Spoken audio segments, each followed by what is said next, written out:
On June 14, 1959, a towering Disney attraction brought guests on an exciting adventure through the peaks of a Swiss mountain. The new attraction was part of the first major expansion to Disneyland since its opening, and since its construction, it has been the highest point in all of Disneyland, though not in all of the Disneyland Resort. The ride quickly became a classic, drawing in hundreds of guests each day. This is Dateline Disney, and today we'll be ascending up the icy surface of the Matterhorn. As Disneyland was being built, dirt dug up to create the moat for Sleeping Beauty Castle was piled up in between Fantasyland and Tomorrowland. The hill was improved with grass, trees, and benches when Disneyland opened, and it was renamed to first Holiday Hill and eventually to Lookout Point. The area was meant to give guests a good place to settle down and have a picnic, though it wouldn't stay in the park for very long. Disney started to have dreams of a toboggan ride around a mountain covered in real snow, and even though it would replace Lookout Point, which had become somewhat of a lover's lane, especially as night fell over the park. Disney really didn't like this, so he continued to push for his mountain idea, which was picked up after new Wild Mouse roller coaster designs that caught the eyes of Disneyland executives. The mountain ride started to take shape as a scaled-down model of the real-life Matterhorn mountain in Switzerland.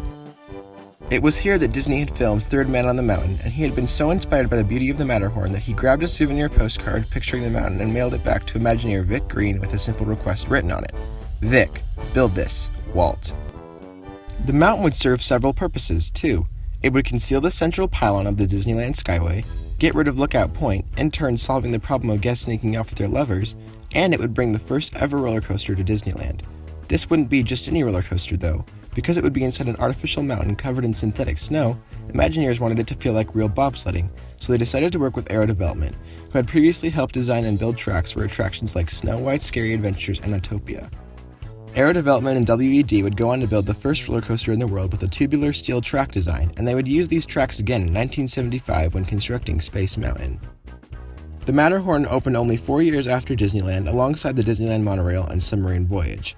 However, just like the rest of Disneyland, the attraction would continue to evolve over the years. The first major refurbishment it received was in 1978, when the interior of the mountain was divided into several smaller caves and tunnels, themed with ice crystals to match. In addition, the Matterhorn's now iconic audio-animatronic Abominable Snowman was added during this refurbishment.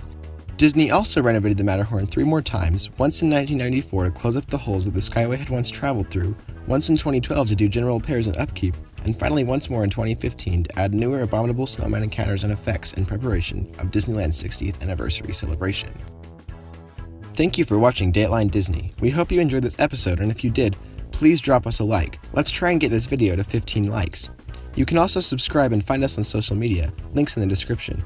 Whatever you do, don't forget to leave a comment down below telling us what you want to see next time on Dateline Disney. Thanks for watching, we'll see you later.